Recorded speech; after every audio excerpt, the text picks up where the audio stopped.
Baik, kita lanjutkan kajian kita, masih membahas tafsir dari surah At-Takwir, dan kita masuk pada ayat ke-15 dan seterusnya. Kita baca ayatnya. Bismillahirrahmanirrahim. Fala uqsimu bil khunnas al-jawaril kunnas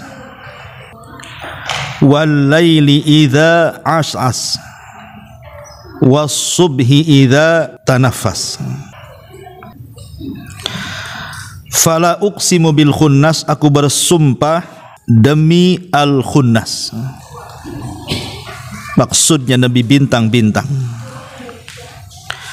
Al-jawaril kunnas, al-jawar artinya yang beredar dari satu tempat ke tempat berikutnya. Al-kunnas artinya yang terbenam.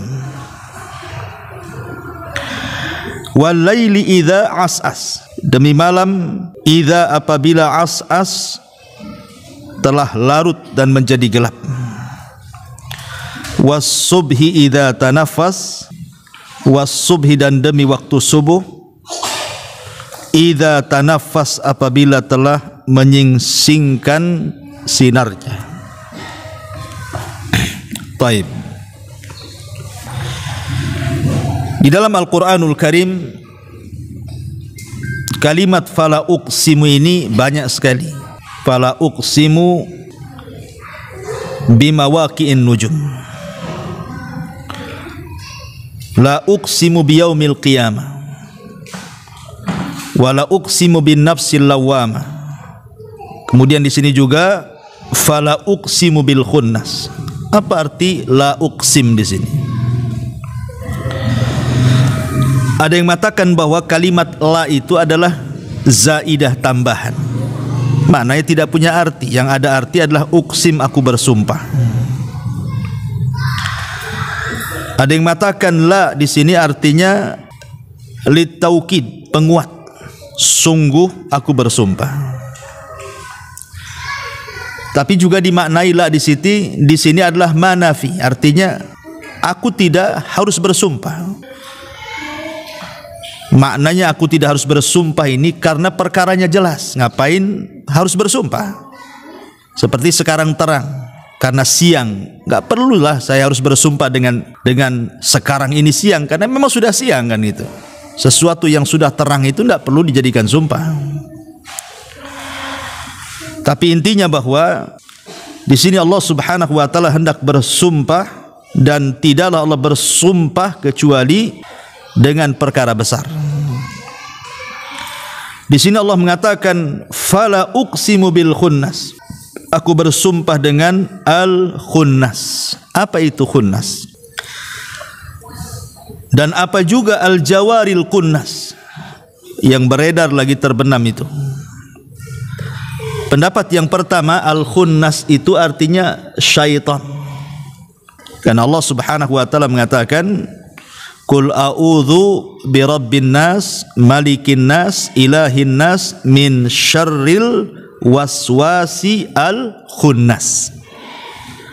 Berarti dalam surah An-Nas ayat 1 sampai 6 itu, di situ ada kalimat al-waswas al-khunnas. Khunnas di sini artinya syaitan. Yang memberikan waswas itu adalah al-khunnas, syaitan.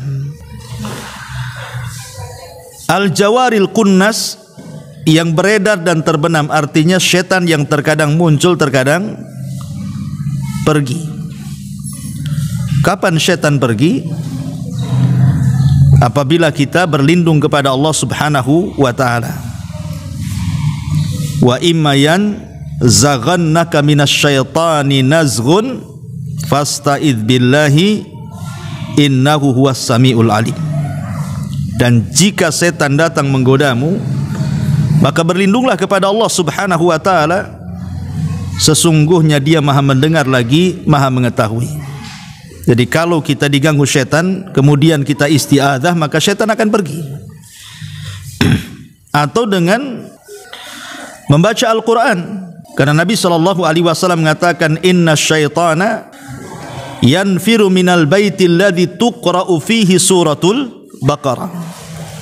Setan akan lari dari rumah yang dibacakan padanya surah Al-Baqarah. setan akan lari. Jadi al-jawar artinya terkadang datang menggoda kita, terkadang pergi karena kita isti'adzah berlindung kepada Allah ataupun dengan membaca Al-Quran.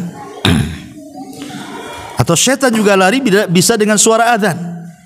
Kalau datang suara azan mereka lari sampai terbirit-birit dan terkentut-kentut, begitu dalam hadis.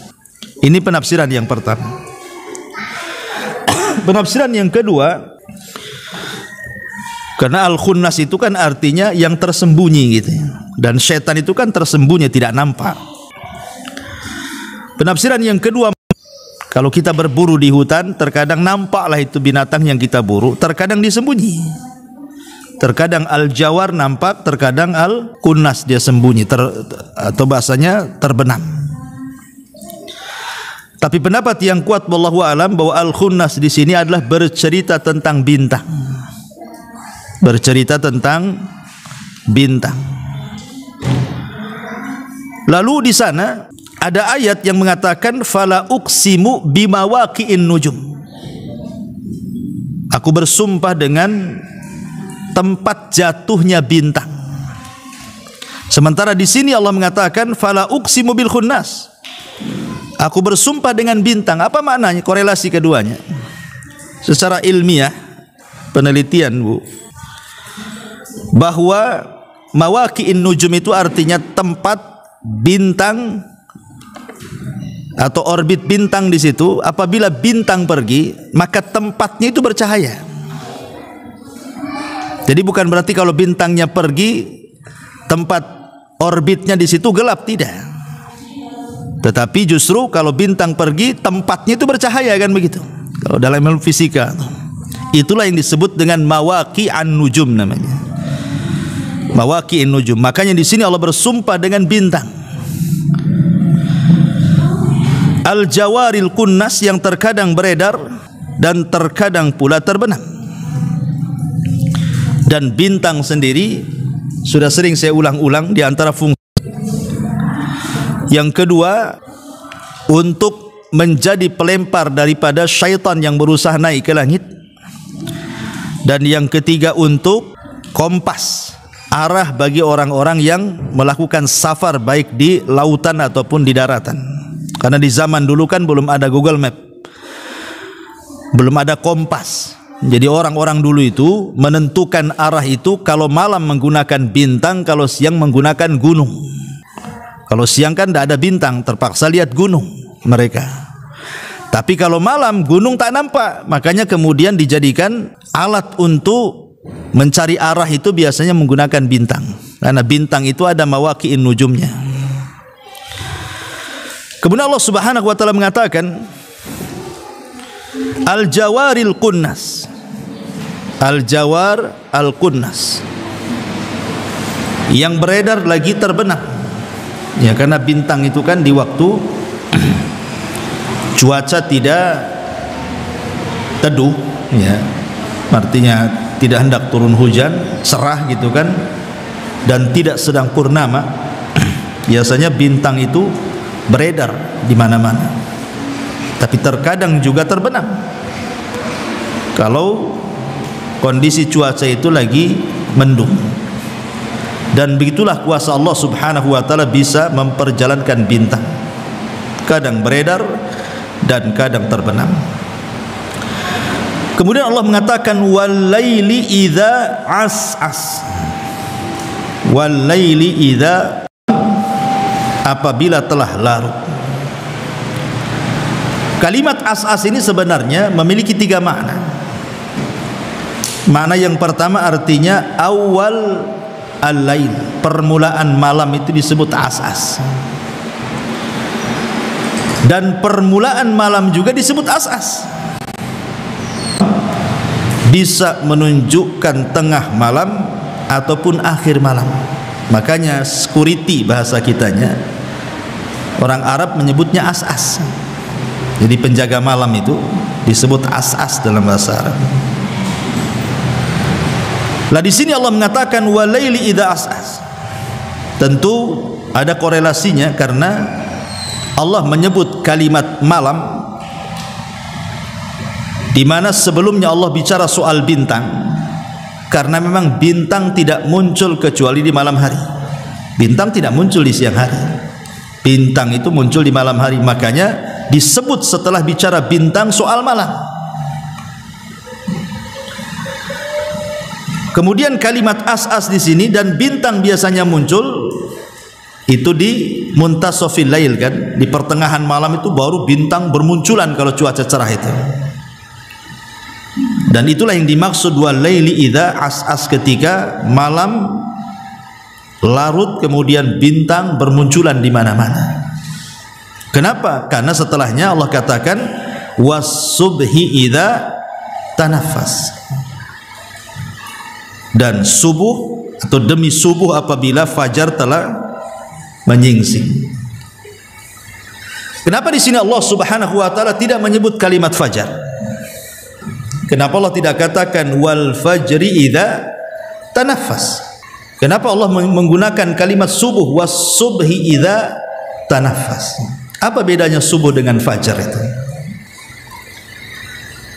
Kalau fajar itu belum tentu subuh. Kalau subuh sudah barang tentu fajar. Kenapa? Karena fajar itu ada dua. Ada yang disebut dengan fajar kadzib, ada yang disebut dengan fajar shadiq. Fajar kadzib itu fajar dusta, fajar shadiq itu ya fajar beneran. Apa yang membedakan fajar dusta dengan fajar benar itu? Fajar dusta itu adalah fajar ketika cahaya melesat dari arah timur ke barat, melintang, ataupun dari utara ke selatan, tapi cahayanya hanya memancar di atas langit saja. Memang sudah terang di atas, tapi kalau melihat ke bawah masih gelap. Dan itu bisa kita saksikan kalau di tempat-tempat yang tidak ada lampu penerangan. Ya kalau sekarang di sini ya susah lah bedakan, kan, karena tengah malam saja terang ada lampu. Baru kita tahu mana fajar kadzib itu kalau tidak ada lampu, gelap. Jadi terangnya itu hanya melesat di atas saja, tapi tidak sampai ke bawah cahayanya. Itu disebut fajar shadiq. Kalau fajar kadzib, kalau fajar shadiq, cahayanya mulai ke bawah dia, menerangi jalan-jalan, menerangi gang-gang, menerangi genteng-genteng, atap-atap rumah gitu ya. Itu disebut fajar shadiq, dan itulah datang waktu subuh, ya. Dan fajar dengan subuh sendiri apa bedanya? Kan ada istilah salat fajar, ada istilah salat subuh. Apa bedanya salat fajar dengan salat subuh? Kalau salat subuh itu ya jelas salat wajib, ya, salat wajib yang 5 waktu, salah satunya adalah waktu subuh. Tapi kalau fajar itu ada kemungkinan dia adalah salat sunnah, karena Rasul mengatakan rak'atai al-fajri khairun minad dunya wa ma fiha. 2 rakaat fajar lebih baik dibandingkan dunia dan seisinya. Maksudnya 2 rakaat fajar di sini bukan salat subuh, tapi salat sunnah sebelum subuh, disebut salat sunnah fajar namanya. Itu bedanya fajar dengan subuh, ya kan? Dan kalau fajar itu, kalau dia fajar kadzib masih bisa sahur kita. Tapi kalau sudah fajar shadiq masuk waktu subuh, tidak boleh seseorang sahur, harus menahan dirinya, karena sudah datang waktu imsak. Lah di sana kan ada istilah solat, kan, mulai dari fajar namanya solat sunnah fajar, kemudian solat subuh, kemudian ada solat syuruk namanya, kan, kemudian ada solat duha. Kalau solat sunnah fajar itu dilakukan sebelum subuh, setelah adzan, sebelum qomat. Setelah adzan, sebelum qomat, di situ ada solat sunnah disebut solat sunnah fajar. Ya. Kemudian datang waktu subuh, itu ada solat subuh, solat wajib. Kemudian setelah hilang waktu subuh, datang matahari terbit kemudian meninggi sedikit, datanglah waktu solat syuruk, ya. Kemudian setelah matahari terbit di tengah-tengah panas teriknya jalan-jalan karena matahari sudah mulai menyengat bumi, ya sekitar jam 10, jam 11 sebelum zuhur lah, maka disitulah disyariatkan seutama-utama sholat duha. Ya kalau ingin sholat duha itu jam sekarang inilah, antara jam 10, jam 11. Pokoknya sebelum zuhur itu seafdol-afdolnya sholat duha. Ya. Taib. Di sini Allah mengatakan was-subhi idza tanaffas, dan waktu subuh idza apabila tanaffas. Apa sih tanaffas itu? Tanafas itu menghela nafas bahasa kitanya. Jadi kalau kita ini sumpek dada karena ada hal yang kita takutkan, kemudian sesuatu yang kita takutkan pergi, kan nafas kita kayaknya plong kan, nah, itu namanya tanafas dalam bahasa Arab. Ibu nih ditelepon sama debt collector, awas jangan kemana-mana, jam 10 saya ke rumah. Oh itu kan ibu dah deg-degan tuh, nggak ada duit mau dibayar, udah ketakutan kan, agak sumpek dada ini. Ditunggu sampai jam 12 tak datang, kemudian telepon, nggak jadi minggu depan lagi, maka ibu akan plong adanya. Itulah namanya disebut bahasa Arab disebut tanafas namanya. Ya, merasa plong dadanya, bisa bernafas, itu dalam bahasa Arab disebut tanafas. Kenapa subuh itu dibilang tanafas? Karena sebelum Allah menyebut kalimat subuh, Allah menyebut kalimat lail, malam. Dan malam itu identik dengan kegelapan. Makanya Allah mengatakan wal laili idza as'as. Salah satu makna as'as itu adalah gelap gulita. Dan malam apabila gelap gulita. Kemudian ketika bicara subuh, Allah bicara soal nafas. Karena malam itu mengingatkan kita akan hari kiamat. Malam itu mengingatkan kita akan hari kiamat. Dan hari kiamat itu hari yang sangat gelap gulita. Sehingga kemudian sebagian para ulama salaf, mereka teringat dengan gelapnya neraka. Jadi para ulama salaf itu kalau di malam hari mereka teringat neraka, makanya mereka tidak tidur. Mereka habiskan waktu mereka untuk tahajud. Tatajafa junubuhum 'anil madaji'i yad'una rabbahum khaufan. Lambung-lambung mereka, tatajafa junubuhum 'anil madaji, lambung-lambung mereka jauh dari tempat tidur-tidur mereka. Yad'una rabbahum, karena mereka berdoa kepada Rabb mereka. Kenapa mereka berdoa malam-malam? Khaufan, karena takut. Kenapa takut? Karena teringat dengan gelapnya neraka itu. Mereka itu teringat dengan gelapnya neraka karena melihat gelapnya malam. Sehingga apabila kemudian datang waktu subuh, hilang gelap, kemudian muncul cahaya, mulailah mereka tenang karena diingatkan dengan sorga. Plong, berarti mereka sudah tidak ingat neraka lagi, mulailah mereka ingat sorga. Makanya apabila datang waktu subuh, tanafas, mereka merasa longgar dadanya. Makanya Allah menyebut kalimat toma setelah khauf, toma'an, khaufan wa toma'an, yad'una rabbahum khaufan wa toma'an. Ketika lambung-lambung mereka jauh dari tempat tidur mereka karena mereka berdoa kepada Rabb mereka, khaufan karena takut, wa toma'an karena mengharap. Artinya didahulukan takut baru mengharapkan, begitu. Maknanya takut dulu ke neraka baru mengharap masuk surga. Disebutkan malam itu maksudnya mengingatkan neraka, disebutkan subuh apabila bernafas diingatkan ke dalam surga. Makanya kalau kita lihat di sekitar kita malam-malam itu, binatang-binatang di sekitar kita malam-malam, mereka juga ketakutan. Makanya hampir secara umum binatang-binatang itu kalau malam mereka masuk ke kandang-kandang mereka. Secara umum semua binatang, kecuali memang binatang yang khusus yang memang keluar malam. Tapi umumnya binatang itu mereka balik ke kandang-kandang mereka, ke rumah-rumah mereka. Umumnya seperti itu karena mereka juga ketakutan dengan malam. Sama dengan manusia juga sama. Kalau malam-malam kan mereka pulang ngumpul dengan keluarganya. Binatang juga sama. Terutama di hari Jumat. Binatang itu lebih takut lagi, karena kita tahu bahwa kiamat itu terjadi di hari Jumat, tanpa menyebut di hari Jumat keberapa, tahun berapa kan gitu. Sehingga binatang-binatang itu di malam hari, di hari Jumat khusus, yaitu ketakutan mereka. Tapi apabila datang subuh, maka mereka hilang takutnya. Dunia belum terjadi apa-apa. Wal wasubhi idza tanafas, jadi plong dia. Kalau saya boleh analogikan seperti pamannya ada narapidana, seorang napi di penjara karena kasus narkoba, mungkin bawa sekian ton gitu ya. Otomatis diponis mati. Kemudian dikatakan kepada sang napi ini, kamu akan dieksekusi mati hari Jumat. Tidak menyebut tanggalnya, bulannya. Pokoknya kamu akan dieksekusi hari Jumat.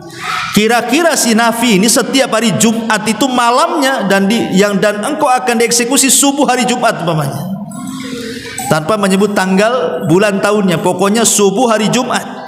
Boleh jadi si nafi ini setiap hari Jumat apa malamnya enggak deg-degan tuh. Pastilah deg-degan kan? Wah, jangan-jangan besok mati saya. Jangan-jangan besok mati itu. Ya. Tapi ketika sudah lewat waktu subuh, ternyata tidak ada eksekusi. Mungkin belum waktunya. Lega dia. Itu disebut tanafas. Lah binatang-binatang itu seperti itu. Ya, apabila sudah lewat subuh, ternyata masih mendapatkan subuh dan cahaya matahari, berarti kiamat belum tegak. Karena kalau sudah terjadi kiamat, kita tidak mungkin mendapatkan subuh. Karena kiamat itu terjadi sebelum subuh. Sehingga ketika terjadi kiamat tidak ada subuh lagi. Makanya itulah kemudian Allah mengistilahkan was-subhi idza tanafas.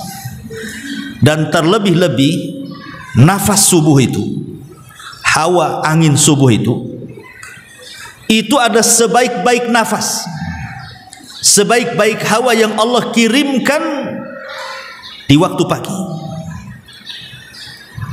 Makanya kalau kita lihat sejarah Bu, sahabiah, istri-istri para sahabat,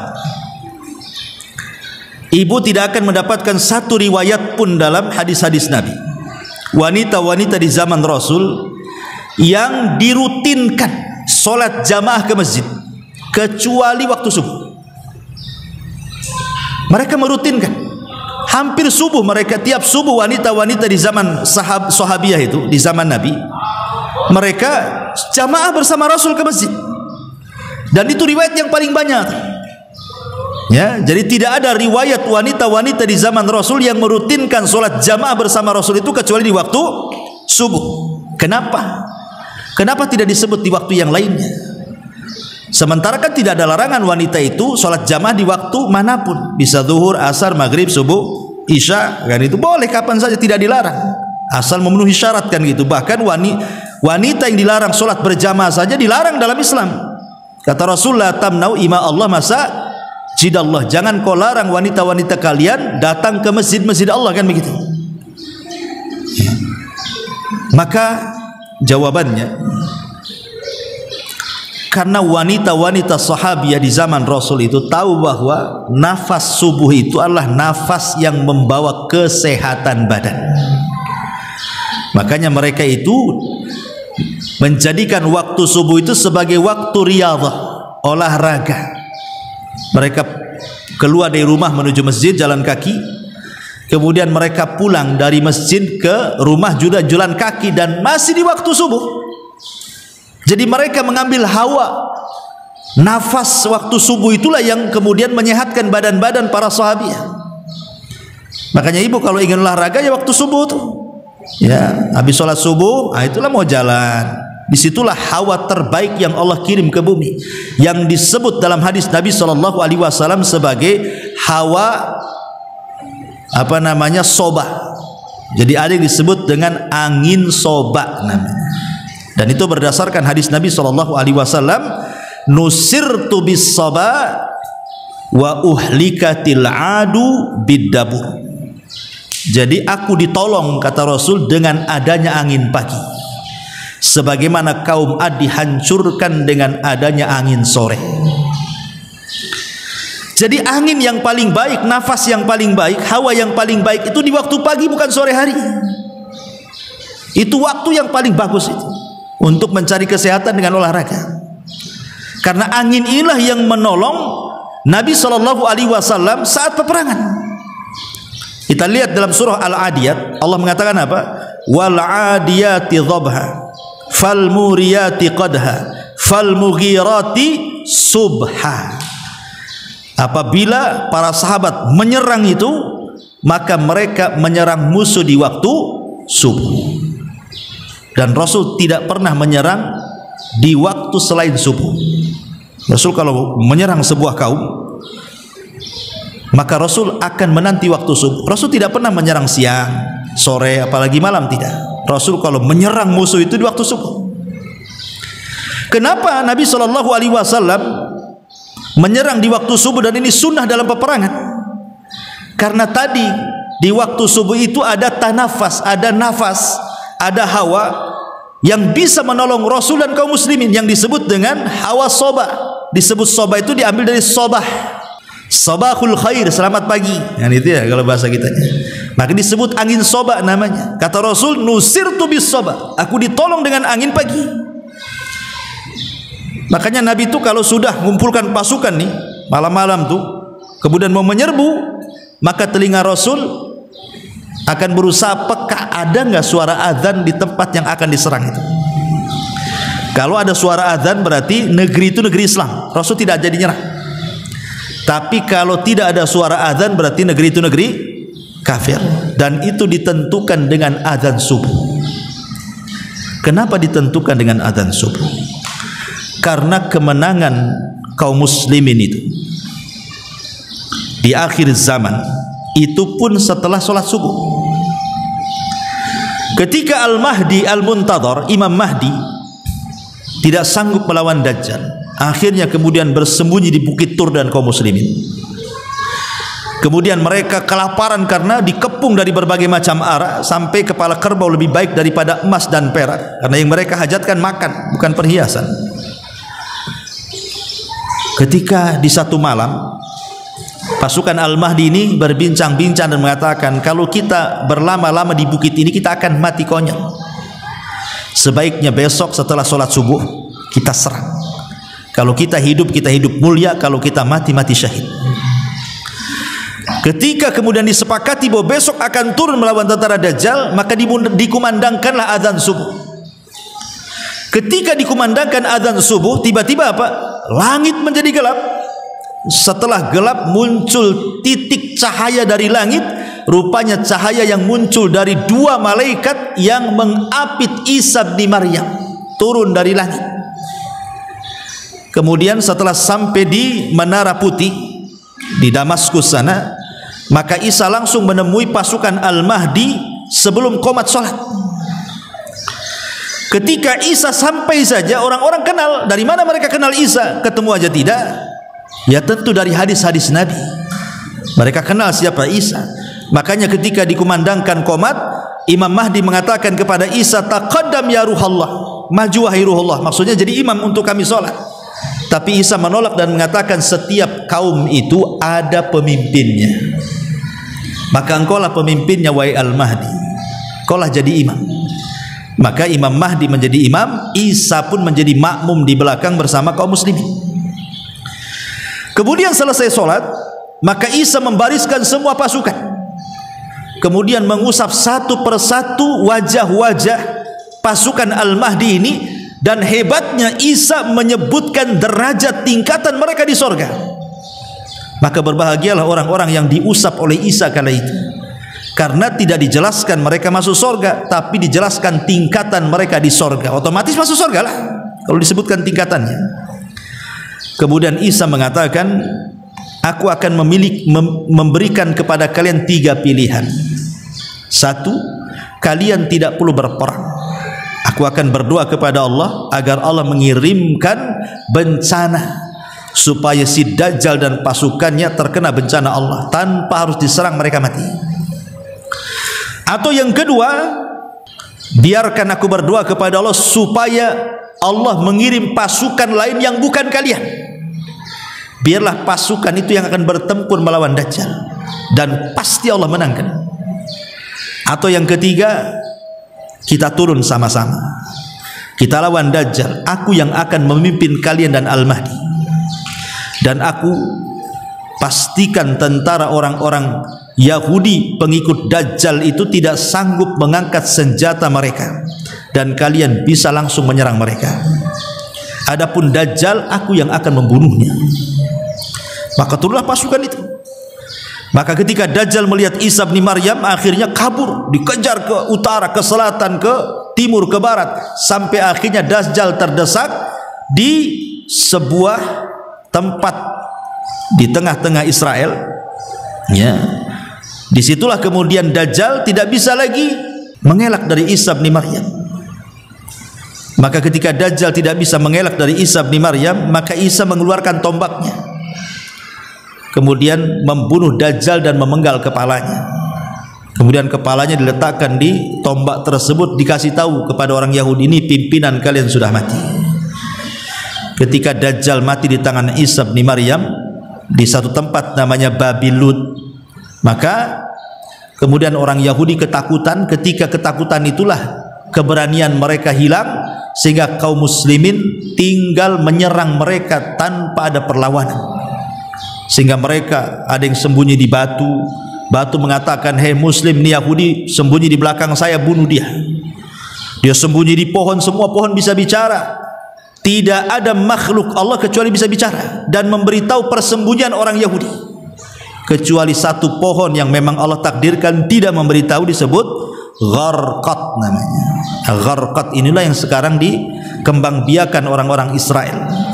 Hadis ini bocor kepada mereka, sehingga mereka menanam Gharqad sampai hari ini. Yang ingin saya katakan, bagaimana Allah menangkan tentara Isa bin Maryam dan tentara Al-Mahdi melawan Dajjal. Kapan itu terjadi? Selepas sholat subuh. Kan peristiwanya selepas sholat subuh.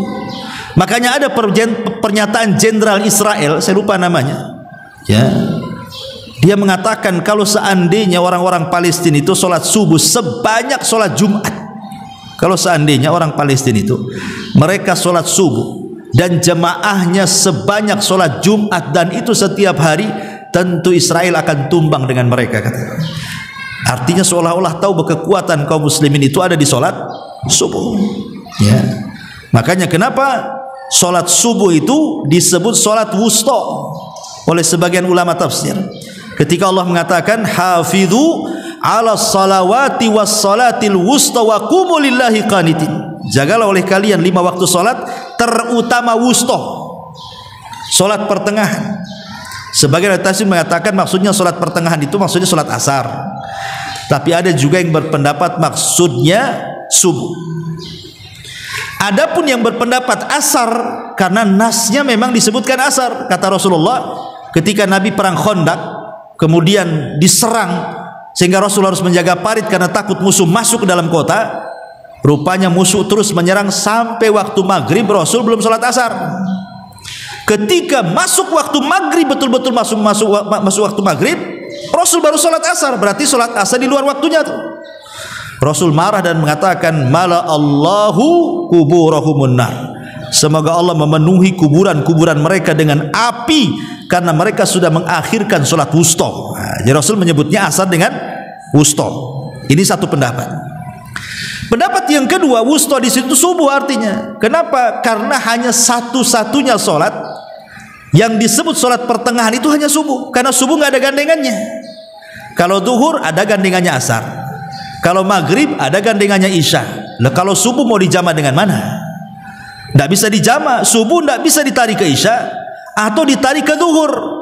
Yang bisa menarik-narik itu hanya zuhur ke asar atau asar ke zuhur, atau maghrib ke isya atau isya ke maghrib, kan gitu. Subuh tidak bisa ditarik-tarik dia. Tidak ke belakang, tidak ke depan, tidak ke subuh, tidak ke zuhur. Maka disebut tengah-tengah tuh. Nah, sebagian ulama mengatakan subuh itu sholat wusta, dan itulah yang kemudian Allah menghendaki kita menjaganya. Hafidhu ala salawati was salatil wusta, jaga oleh kalian 5 waktu salat, terutama salat subuh atau salat asar. dan siapa yang menjaga dua solat ini dijamin masuk surga. Kata Rasul, man hafadhu ala baradaini, duanya disebut wusta. Bahkan pernah saya ceritakan kalau tidak salah kepada ibu-ibu kisah tentang Anas Ibnu Malik radhiyallahu anhu. Anas ibn Malik itu, Bu, Anas ibn Malik radhiyallahu anhu, ketika tergabung dalam tentara pasukan pembebasan Qadisiyah di masa Amirul Mukminin Umar bin Khattab radhiyallahu anhu. Maksudnya Qadisiyah membebaskan Baitul Maqdis, menyerang Persia. Ada satu kota, kota itu di bawah Persia, di bawah Persia, namanya Tustar. Kota Tustar itu masih di bawah kekuasaan Persia. Dan orang-orang Persia itu terbiasa meniru orang-orang Romawi. Jadi sebuah kota itu suka dibuat benteng sama mereka. Jadi dikelilingi benteng tuh kotanya itu. Itulah orang-orang Persia meniru orang-orang Romawi membuat benteng. Jadi setiap kota itu dibuat benteng supaya musuh tidak mudah masuk. Lah pasukan Anas ibn Malik radhiyallahu an dan sahabat yang lainnya ketika menyerang Tustar itu tidak bisa dirobohkan bentengnya. Tidak bisa. Berkali-kali mereka merobohkan benteng, hampir mengalami kekalahan kaum muslimin. Kenapa? Karena hampir 1,5 tahun lebih, kurang lebih 1,5 tahun mereka mengepung kota itu loh, tidak bisa dihancur-hancurkan tuh kota itu. Bayangkan 1,5 tahun bukan waktu sebentar. Mengepung kota itu, bisa saja kaum muslimin tanpa diserang kalah dengan habisnya pembekalan kan gitu ya. Karena orang perang kan harus makan, harus minum, ya, atau mungkin harus ada kesehatan kan. Ini 1,5 tahun itu benteng tak roboh-roboh tuh, hampir kalah. Subhanallah, takdir kan. Tepat waktu subuh benteng itu roboh, bisa dijebol kaum muslimin. Sementara mereka belum sholat subuh. Ini kan bingung nih. Kalau mereka sholat subuh duluan, tentu benteng itu akan dijaga lagi. Ya kan begitu. Kalau mereka menerobos masuk dan ini kesempatan, tentu mereka meninggalkan subuh. Ini kan dilema nih para sahabat nih kan. Kalau masuk, meninggalkan subuh. Kalau melaksanakan subuh, ini kesempatan 1,5 tahun yang nunggu benteng roboh. Sekarang sudah roboh nih. Itulah yang buat dilematis para sahabat itu. Tapi mereka melihat bahwa ini kesempatan 1,5 tahun mengepung, ini kesempatan benteng sudah roboh. Akhirnya mereka pun berijtihad masuk berperang habis-habisan. Subhanallah, waktu pengepungan yang cukup lama 1,5 tahun itu bisa dimenangkan dalam waktu sesingkat-singkatnya, hanya kurang lebih 3 jam saja. Tustar jatuh ke tangan kaum muslimin. Masalahnya sahabat belum salat subuh, matahari sudah terbit. Itu masalahnya ya. Akhirnya kemudian setelah dimenangkan kaum muslimin, barulah mereka sholat subuh di luar waktu, persis seperti Rasul sholat asar di luar waktu. Ketika perang Ahzab tadi saya sudah katakan, Rasul sholat asar di waktu maghrib. Ini sholat subuh setelah terbit ya. Sebenarnya secara hukum tidak ada masalah, karena ini kan konteksnya perang. Mereka juga mengikuti Nabi. Nabi pernah sholat asar di maghrib. Secara hukum fikih tidak ada masalah. Ini darurat ya. Tapi tidak bagi para sahabat, terutama Anas ibn Malik radhiyallahu anhu. Anas ibn Malik apabila diingatkan tentang perang Tustar, Bu, selalu menangis, seolah-olah janganlah ku ingatkan perang itu. Harusnya sebuah kemenangan itu kan dikenang kan. Ibu kalau berhasil sebuah masalah, kalau ditanyakan senang tuh ya. Kalau ibu membangun rumah sendirian, ditanya soal rumah kan ibu pasti bangga tuh, karena sayang bangun ya. Tapi Anas ibn Malik ini justru suksesi perang itu kalau diingatkan Tustar tidak suka dia, karena dia langsung menangis dan tangisannya tidak bisa dihentikan. Jadi ditanya oleh sahabat ini, wa mayubkika ya Anas, apa yang membuat engkau menangis? Bukankah ini kemenangan? Harusnya kalau diceritakan kemenangan itu tersenyum, tertawa bangga, menang kita. Kenapa kau menangis kan itu? Maka Anas bin Malik radhiyallahu mengatakan, yang aku tangisi bukan kemenangan, bukan itu yang aku tangisi, bukan karena kita menang perang. Yang aku tangisi karena kita tidak melaksanakan subuh tepat waktu. Bayangkan peristiwa tidak subuh tepat waktu itu hanya 1 kali bagi para sahabat. Hanya 1 kali saja. Sementara kita nih sholat subuh di luar waktu itu berkali-kali kan Bu. Ibu kurang tidur, rupanya ketiduran jam 3, bangun pula jam 3, tidur jadi jam 3 ke jam 3 tuh ya. Itu hampir kita ini selalu kan, ketiduran nanti jam 7 bangun, jam 8 bangun, selalu tuh, bukan sekali 2 kali saja itu, berkali-kali boleh jadi di antara kita kan gitu. Itu yang masih ada tanggung jawab sholat. Kalau nggak ada tanggung jawab sholat, mana bodoh kan itu, mau sholat nggak sholat terserah kan gitu ya, hari-hari mungkin subuh ditinggalkan dia. Tapi lihat bagi para sahabat, padahal sholat mereka itu sah karena darurat, dan itu pernah dilakukan Nabi, bukan perkara salah. Tapi Anas bin Malik kepikiran apabila disebut tustar menangis, bukan karena kemenangan perang, tapi karena dia pernah meninggalkan subuh di luar waktu. Itu hebatnya itu keimanan para sahabat. Hanya 1 kali, tapi kalau selalu diingatkan menangis. Kita ini mana menangis, Bu? Malah dibuat bahan ketawaan. Kenapa kemarin tak subuh? Hehehe katanya. Kan itulah kita ini, Bu. Malah ketawa hehehe gitu ya. Bukannya menangis. Ya, itulah keimanan kita dengan sahabat itu memang jauh. Makanya wajar kalau seandainya ibu punya gunung emas diinfakkan, itu tidak bisa menandingi keimanan para sahabat. Ya, makanya Abdullah ibn Umar itu sudah saya ceritakan kan, kalau dia tidak salat jamaah saja, dia sholat tapi tidak jamaah karena telat, bukan karena tidak datang, karena telat. Maka malam harinya tidak akan tidur, dia habiskan qiyamul lail sebagai apa? Tebusan karena dia telat salat jamaah. Padahal enggak, dia tetap datang ke masjid, cuman sudah buyar kan itu ya. Itu saja ditebus kesalahannya dengan menghidupkan 1 malam suntuk. Nah, itulah para sahabat luar biasa. Syahidnya di sini bagaimana di mata para sahabat itu sholat subuh luar biasa bagi mereka, dan itulah yang menentukan kemenangan. Maka di sini Allah mengatakan was-subhi idza tanaffas, dan subuh apabila mengeluarkan nafas. Artinya subuh itu apabila memancarkan terangnya ya, dan kalau sudah subuh hilang pasti bumi ini terang. Tapi kalau fajar hilang belum tentu terang, karena boleh jadi fajar dusta ya. Tapi kalau subuh hilang pasti terang. Kalau fajar hilang belum tentu terang, boleh jadi bisa malam. Dan subhanallah, di dalam ayat yang lain Allah Subhanahu wa taala dalam surah Al-Mudaththir, Bu, ayat 33. Allah mengatakan wal laili idz adbar. Wal laili idz adbar. Tetapi ketika menyebutkan waktu subuh dalam surah At-Takwir ini was-subhi idza tanaffas. Dalam ayat yang lain was-subhi idza asfar. Asfar itu maksudnya akhir subuh.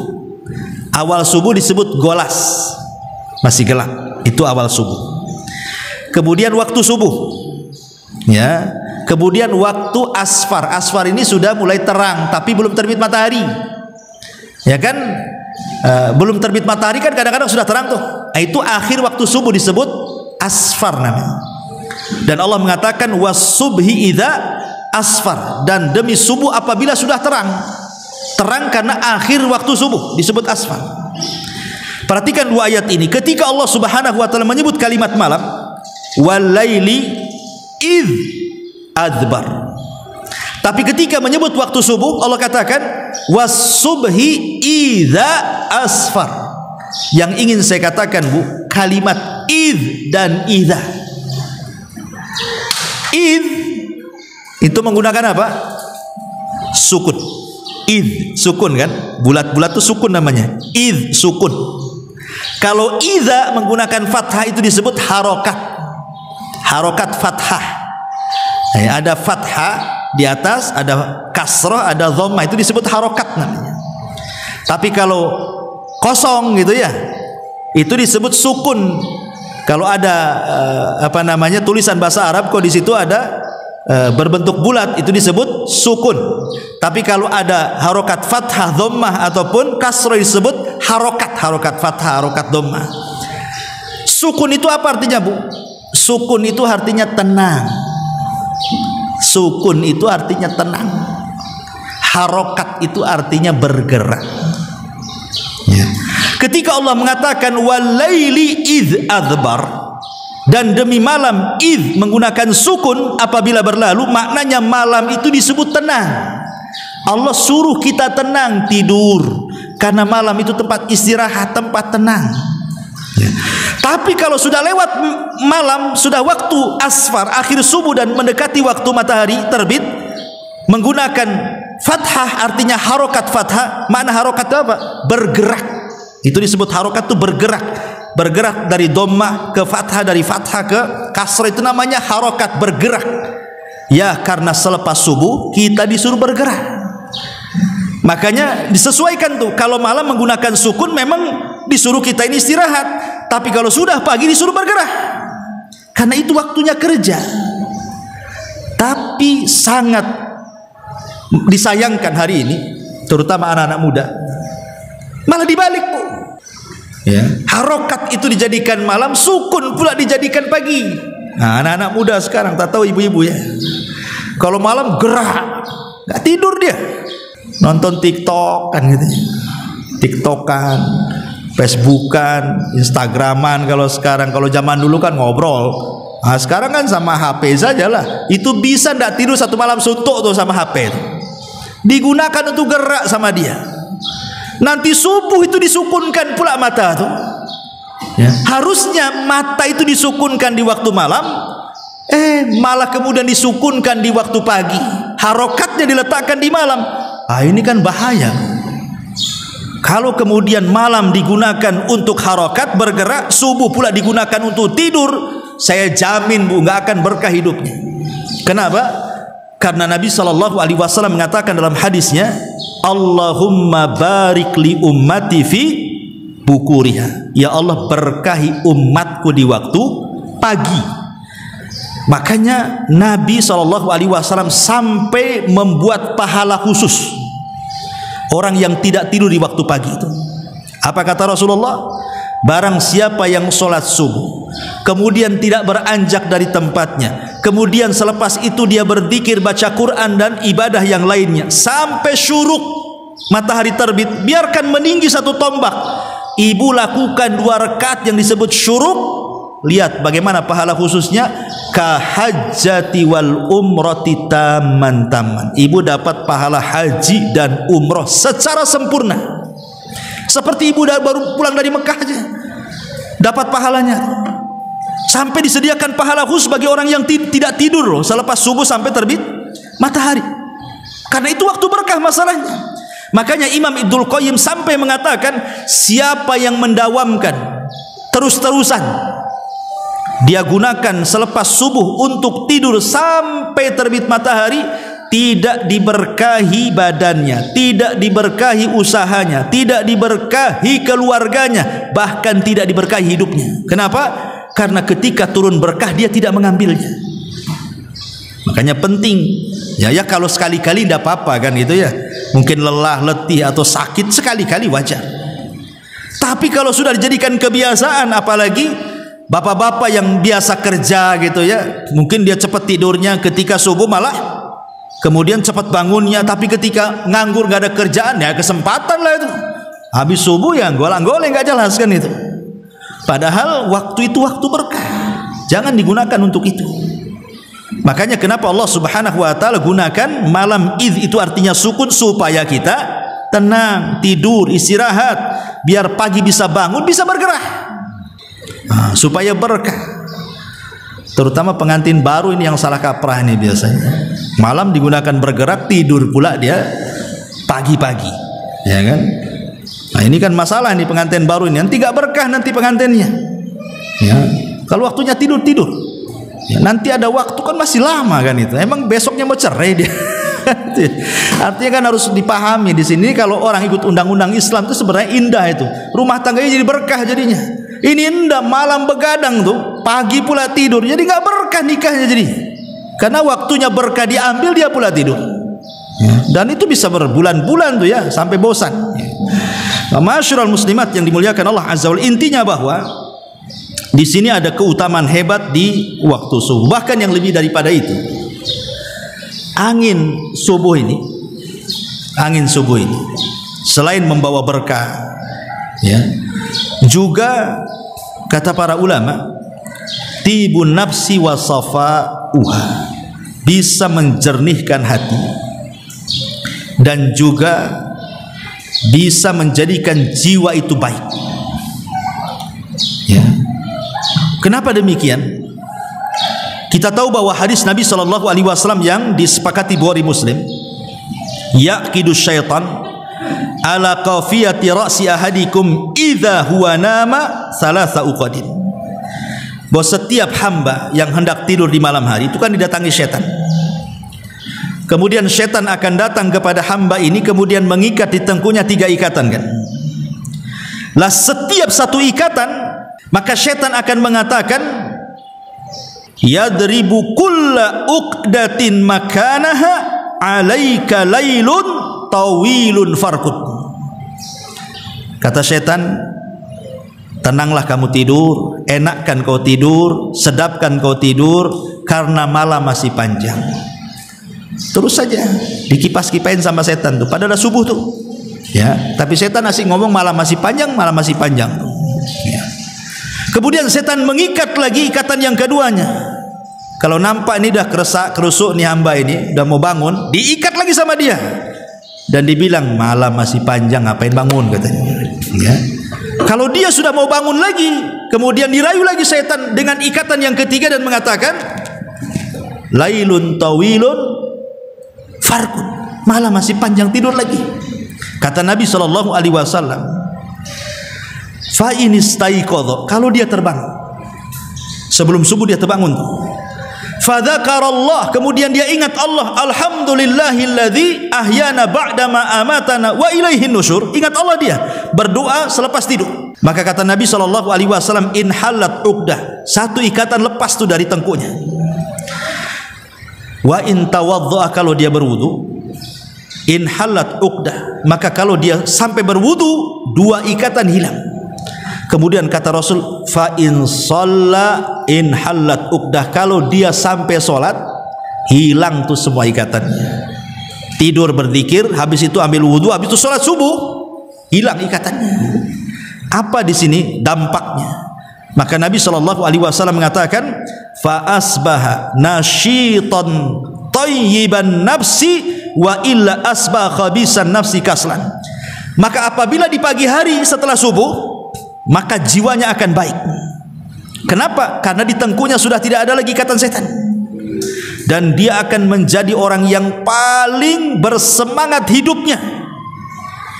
Dan ada yang mengatakan, ulama ketika memberikan catatan kepada kalimat ini, bahwa orang yang bangun di pagi hari, berzikir kepada Allah, kemudian berwudu, kemudian sholat sebelum subuh, kemudian sholat subuh, pokoknya dihabiskan untuk beribadah kepada Allah, maka tidak ada masalah yang akan menimpa dia hari itu sampai 1 hari.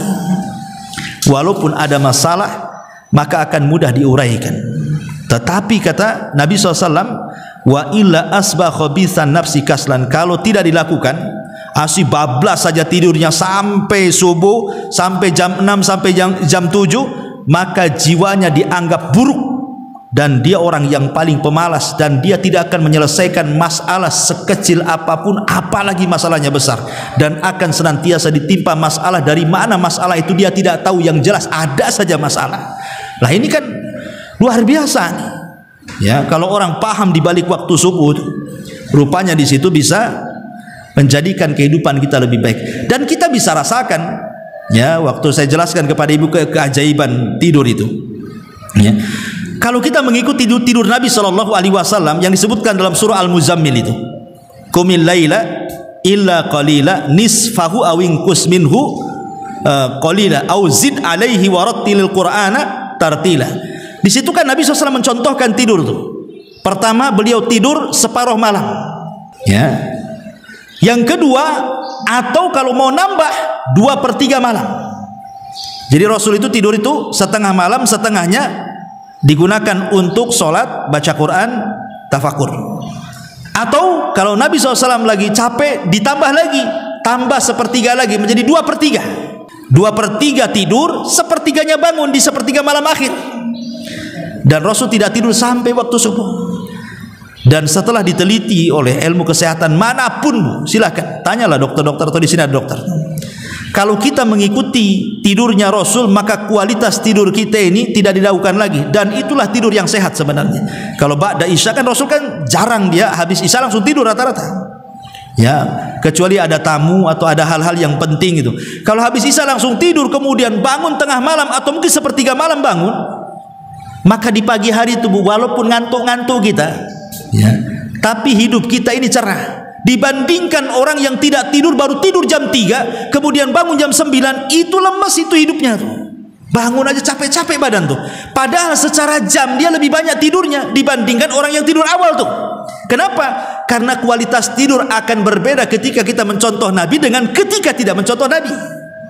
Itu yang menjadikan kenapa Nabi itu tahu bahwa di waktu pagi itu waktu berkah, makanya disuruh tidur awal supaya berkahnya dapat.